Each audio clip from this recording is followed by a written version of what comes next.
So our agenda tonight, we are going to first present some follow-up information from our October 7th presentation. There's going to be, we're going to present a scenario where Annalee is at the El Molino site and Laguna and District Office stay at their current sites. We're going to talk about some workforce housing options for Annalee and the El Molino sites. And then we're going to talk about, we're going to refocus our conversation to help the community and the board understand the challenges that are facing our district. We're going to talk a little about declining enrollment. We're going to talk about the program impacts of declining enrollment and the budget. And then our CDO, Jeff Ogston, is going to talk about the budget realities. At the end of that section, there will be time for us to make conclusions and for the community to ask questions and make comments. There'll also be a short break after the follow-up information is presented for you to ask questions at that time. And then we'll take a 5-minute break and then be back for the challenges section of our meeting. So I think we'll just go ahead and get started.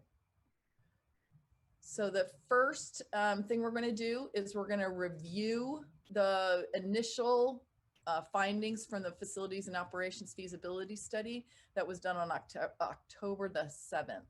And I'm going to let Jenny lead that. Perfect. If you can go to the next slide. Just wanted to let everybody know that this presentation is available on our website. It is attached to the board meeting agenda for tonight. And we've also linked to the document the prior presentation. As you can see on this slide up there, it says October 7th presentation. So what we're doing right now is just giving you kind of the Cliffs Notes version of what was discussed on October 7th from the facilities feasibility portion. So we offered 3 different scenarios. Option 1 was looking at, can we accommodate all students on either campus?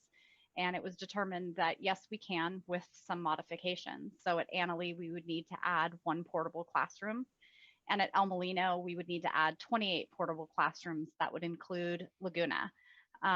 The district office would be moved at a later date because of the location of where it would need to go. There would be some further studies that would need to be done, but it would be estimated size of approximately 4 portable classrooms.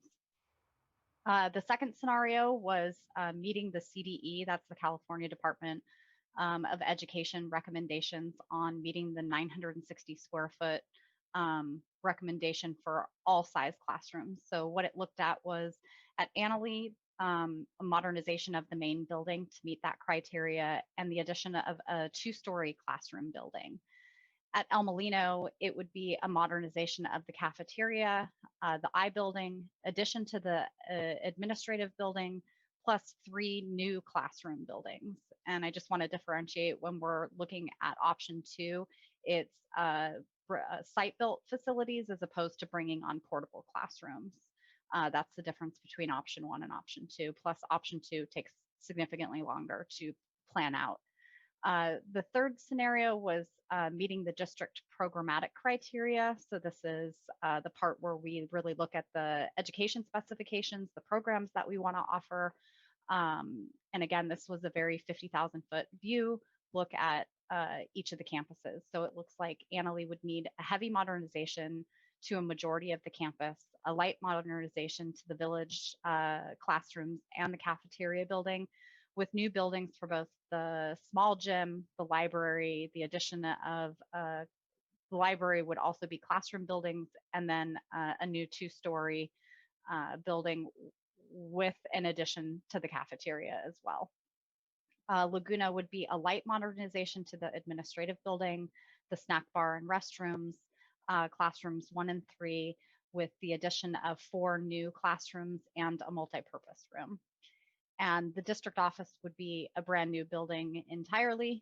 And El Molino would be heavy modernization to the gym, the cafeteria, the administrative building, buildings A, I, F, with light modernizations to buildings B, C, J, with the addition of 4 new classroom buildings and an additional gym. So that's kind of just summarizing what that study looked at what we discussed on October 7th. So if you want to go back and look at the presentation, which is explains it a little bit better and has picture diagrams, that is in the link that we've provided. Out of the October 7th meeting, the question was posed for us to look at an alternative option, which was moving Annalee to El Molino, but leaving the district office and Laguna remaining on their current campuses. If you can go to the next slide, please. So we asked QKA, who's here with us tonight. We have both Steve and Sophia, who've been working with us on the feasibility study, who will chime in if I miss something here. But we put the same scenarios out for option one, which is just doing the minimum capacity. If we put Annalee and El Molino on the same campus, it would be the addition of 19 classrooms. I believe I counted that off correctly. I see Sophia shaking her head. So that would be 19 portable classrooms. Basically what we did was we removed Laguna as well as the district office from this concept. So you can see that it changes the construction cost a little bit from 2.5 million, or for 2.5 million for hard construction costs, with 0.7 million for soft construction, for a total of 3.2 million for this particular option. Next slide, please. Looking at option two with meeting those minimum CDE requirements, you can see that the color coding here is the yellowish color, which is the admin building.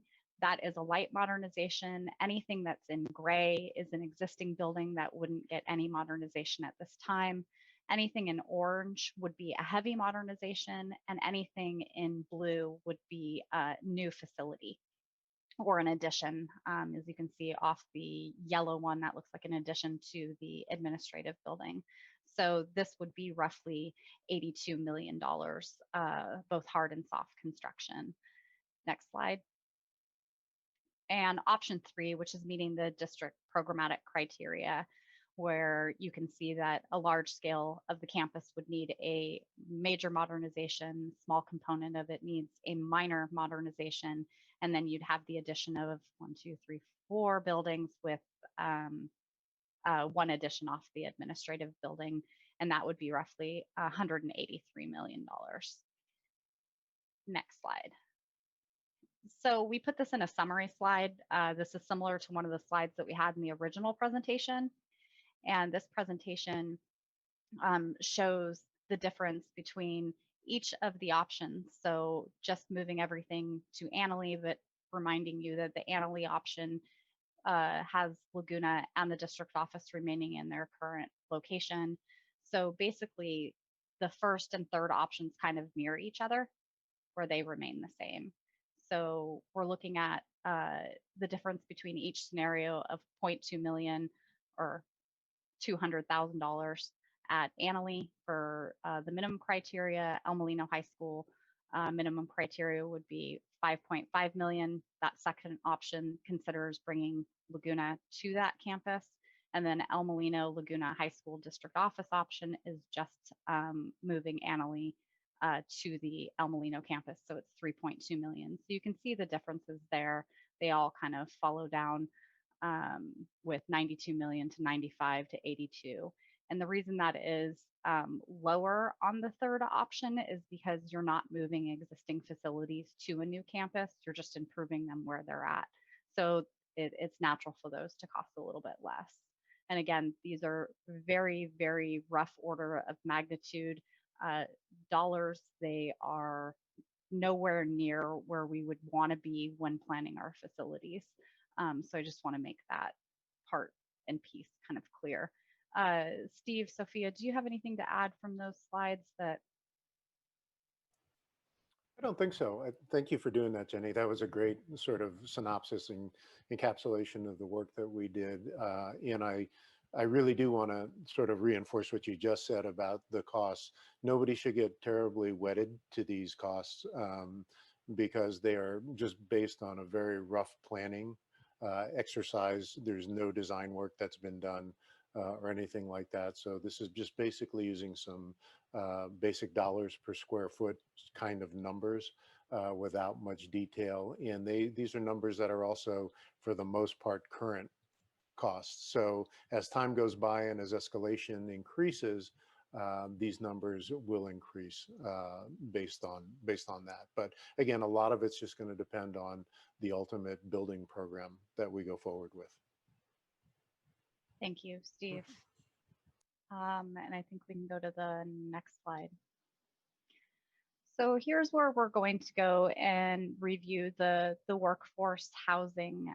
This is where we have Doug Hilverman here with Axia Architects, who's helped us on this particular piece. And I want to give you guys a refresher as well. What we did with this scenario with the workforce housing is we started this process a little over a year ago and had plans to present the feasibility findings in April, and then the pandemic happened. So it's a little bit delayed, so we're still catching up with kind of where we're at today.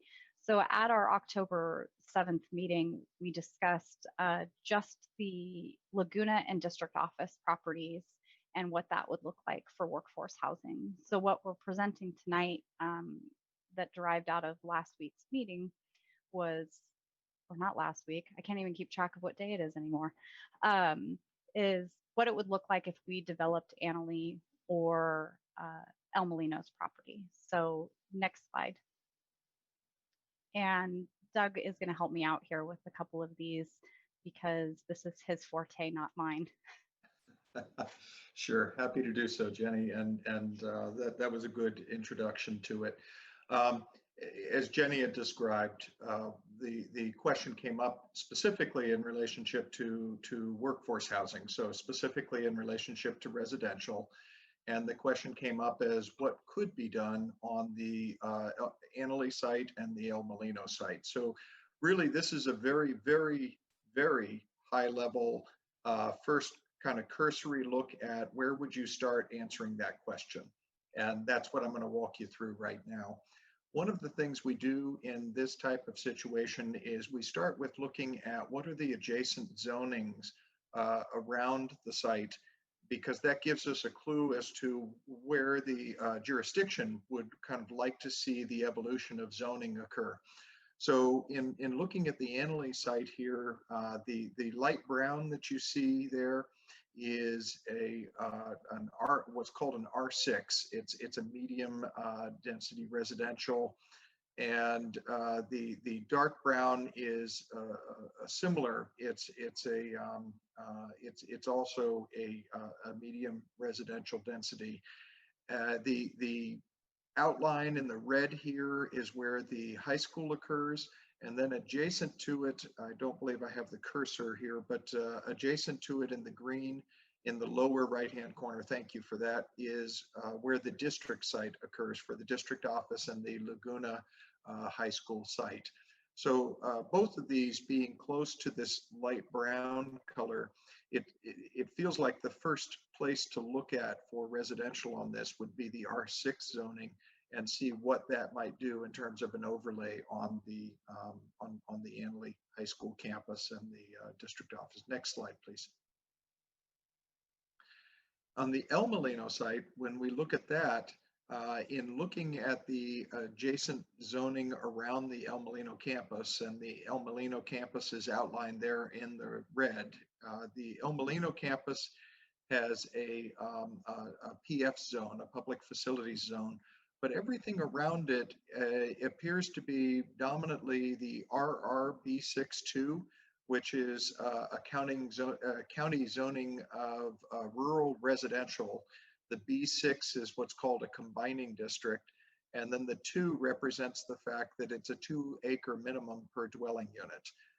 So with that, that tends to be the dominant zoning directly around the campus. There is some ARB62, which is an agricultural residential base.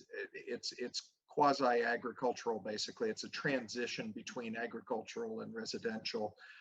But we took our cue from the RRB62 in this particular case because those were the immediate adjacencies. Next slide, please. So this is just a first look at that exercise. And I want to emphasize that extremely, because many times developers will look at what's called maximum and best use. This is only the first part of that equation. This is just taking a look at the adjacent zoning and taking a look at what does that calculate out to in terms of the maximum residential based on that zoning. It has not taken a look at best use. It has not accounted for a reuse or adaptive reuse of existing facilities. There are many other levels to analyze this, but I just want to emphasize this is just a first pass look at translating adjacent zoning to the property. But with that said, with Annalee is about 27 acres comprised of the 2 parcels. When taking a look at, they would need a rezoning and a general plan amendment, the closest nearby zoning being the R6. R6 then translates into 4,000 square feet per lot. If you were to just take the acreage and translate that square footage and then drop 10% off of that for circulation internal to the site, streets, sidewalks, other things, that translates into about 266 lots. If you were to take a look at the minimum and maximum in the R6 zone, the minimum would be 3,600 square feet per unit, which translates to 328 units. The maximum is based on 2,500 square feet per unit, would translate into 473 units. There's a note there about if you go to R5, the minimum is removed, and then you have a little more independence in terms of what you consider to be a minimum density to translate for that. So that gives you just a quick, rough range. If you were to translate the adjacent zoning onto the site, what might be capable on that site. And again, it's at a very high level cursory first pass. Laguna is about 2.96 acres. We went through the numbers on this one at the actual, at the last meeting. So I won't go through these in much detail other than to say we showed exercises that went through 21 single family detached units or 25 single family attached units or 44 multifamily units. Again, the 21 or the 25 would be related to the R5 zone. To get to the R6 zone, there'd be a minimum that would bump you up closer to the 44 multifamily units. El Molino, if we go through the exercise, El Molino is 39 acres. It's comprised of 4 parcels. And again, the closest nearby zoning being the RRB62. If we took our cue from that, translating the 39 acres with the 2 acre minimum, that would be approximately 19 lots. So they would be approximately 2 acre lots. So that's just a very quick exercise to respond to one of the questions or a couple of the questions we heard last meeting in terms of what could be possibilities in terms of how it would be developed. And again, there are many more complex hybrids and or reuse of buildings or mixed use zoning or other things that may want to be considered as this conversation gets more developed. Next slide, please. This is just, again, a slide we showed last meeting, but worth bringing back up just to show some of the complexity of the entitlement process. And what's shown here in terms of months in the very top row is really kind of what I would consider to be minimum months to go through the process. The more complex the project is, typically the longer the time frame occurs. And so, you know, as an example, Saggio Hills up in Healdsburg, I'm not intimately familiar with the project, but I believe we're going on 10 years or more that project has been, it got through entitlements and is now still kind of working its way through being built out. I use that only as an example to say development can be a very stretched time frame. Okay. This next section of our presentation is, I don't want to say it's the most important, but we are hoping in this next part of the presentation to answer the questions about why. and to go into depth about our budget situation and the reasons for even considering consolidation of our two campuses. So we're going to talk, I'm going to go briefly over our declining enrollment situation. We're going to talk about some program limitations, and then I'm going to hand it over to Jeff to go in depth on where we are in terms of the budget. So you want to go to the first slide. So this is a graphic of our declining enrollment situation in West County. You can see it goes back to 2011 when we had a little over 2,200 kids in the district, to now in 2020, which we're close to, I want to say 1,800 students in the district. And you can see that it's a steady decline. Although in the years 2018 and 2019, you can see a slight rise. That increase in enrollment was due to our charter school, the charter middle school. And that's where that increase in students came. It came from in those years. The trend in Sonoma County is that all of the school population in Sonoma County is declining. School districts across Sonoma County are declining. And yes, we do get inter-district transfers, students from outside our school district. But in the research that Jeff did for us, those inter-district transfers come to West County in elementary school. So they are not, the majority of our students that come to us, to Annaling and El Molino, come to us as part of the feeder school. They transfer in and they go to Twin Hills, Gravenstein, Hillcrest, Oak Grove. And then once they are in those feeders, they transfer it to us from there. The number of inter-districts coming straight to us in 9th grade is a much lower percentage of those inter-districts. And those inter-districts are in this declining enrollment. So that number has also declined over the last couple of years. So we are in declining enrollment, which affects our budget because we are funded based on the number of students that we have. So next slide. So there are many things that are impacted by budget reductions and declining enrollment.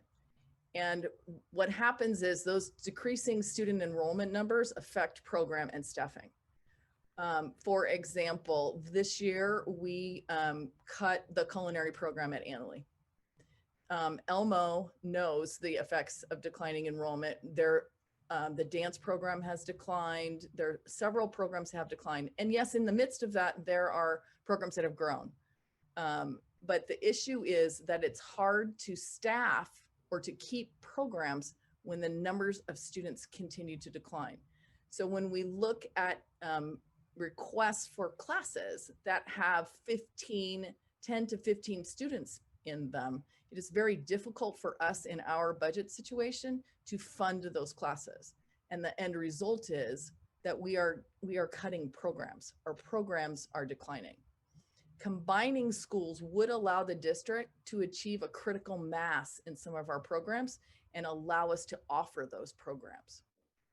In addition to that, another advantage is that our sports teams and activities would also combine the strengths of all of our communities.